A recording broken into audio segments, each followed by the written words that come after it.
Good morning. Tommy Morris, Words of the Week Live, February 28th, 2026. Last day of the month. Yesterday we talked about commit and submit. Proverbs 16:3, commit thy works unto the Lord, and thy thoughts shall be established. James 4:7, it says, submit therefore to God, resist the devil, and he will flee from you. Those two words mean work and effort. Commit means to trust. To trust somebody, it takes work. And to submit, to obey, takes effort, takes restraint. It's like driving your car. Maybe you want to go 80 miles an hour, 100, whatever. Just because you can, should you? But you might get a ticket. There are consequences to speeding. There's consequences to all kinds of things. But over the limit on your credit card, you got to pay fees if you're a day late, or if, there's fees. There are things that happen, and it's effort to keep it between the lines. And I just thank the Lord for his guidepost that he's given. So today, because of that, I'm going to talk about the word labor and vain. 1 Corinthians 15:58 talks about those two words. I'm going to read it. It says, therefore, my beloved brethren, be ye steadfast, unmovable, always abounding in the work of the Lord. For as much as ye know that your labor, your effort, your labor is not in vain in the Lord. Your labor, your toil, labor, it's the reducing of strength. You're going to get tired.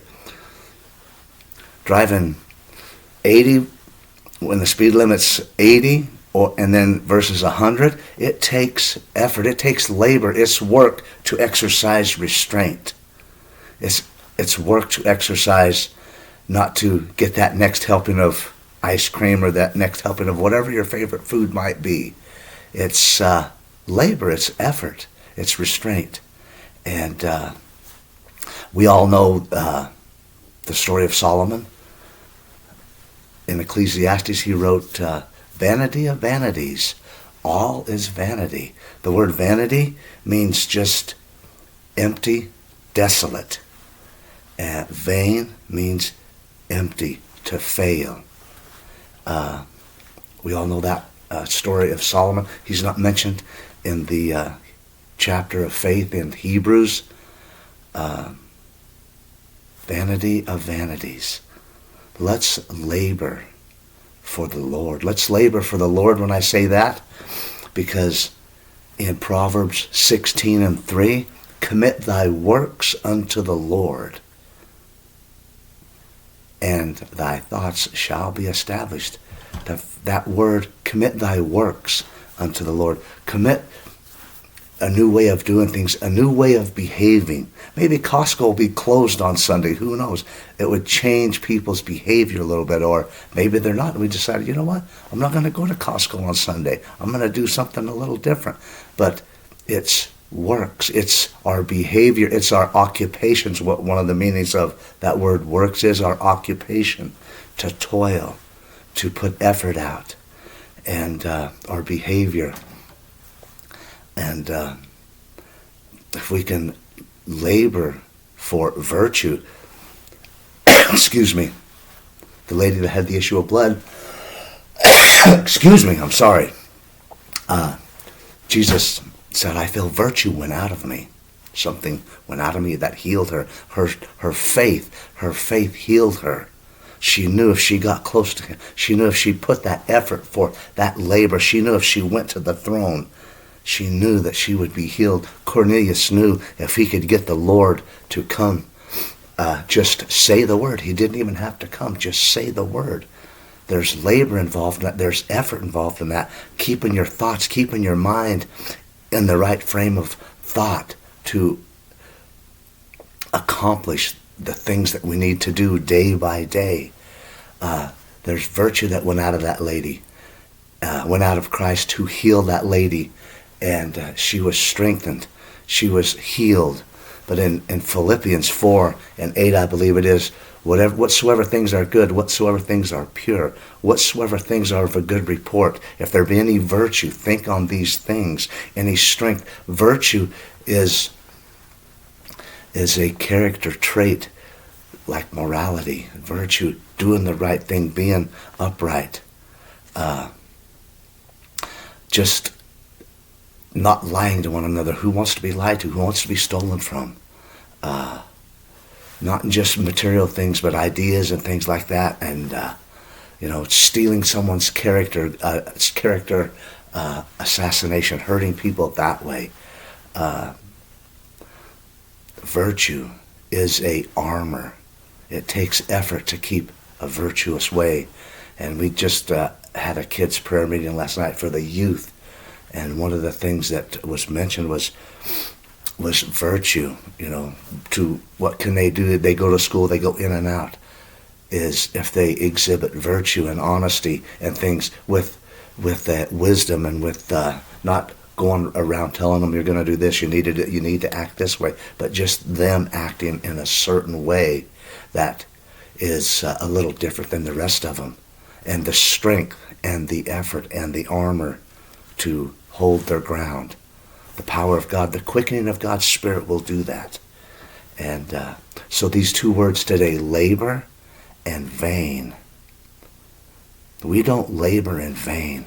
Solomon realized at the end of his life, all is vanity. He labored.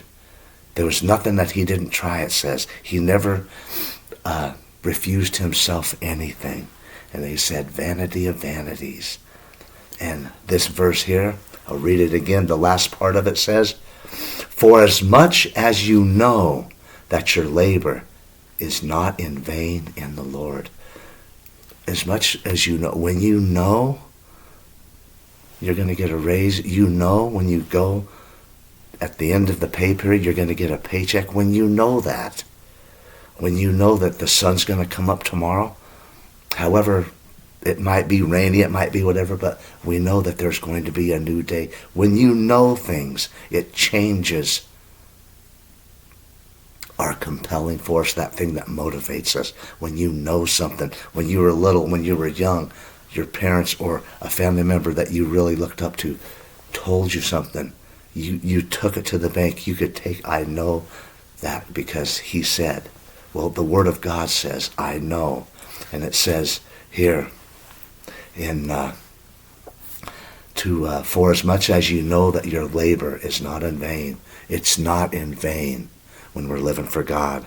There's a verse in Proverbs 23. I want to read that right quick and then close there. There's a verse there in Proverbs 23.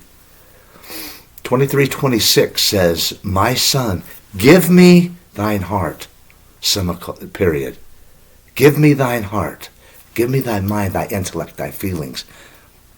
Because you have free will agency. He's asking you to give you his mind. Give him your mind. Give him your attention. Give him your feelings, your heart, your mind. And like you do a teacher, like you do the world to buy this and to do this and to do these things, we're giving our mind to that. The Lord is asking us right here in Proverbs 23:26. My son, give me thine heart, and let thine eyes observe my ways. Test me and see. Give me thine heart, and let thine eyes observe. In Jesus' name, remember, we are labor not. Our labor is not in vain. We're going to read that and then we're going to end. Therefore, my beloved brethren, be ye steadfast, unmovable, always abounding in the work of the Lord, for as much as ye know that your labor is not in vain. God is a good God. He's a rewarder of those that diligently seek him. In Jesus' name, thank you for this day. Thank you, Lord. Lord, let this word go out and that would be a benefit to whomever may hear it. In Jesus' name, amen. Armor Up, Tommy Morris, Words of the Week Live. Thank you.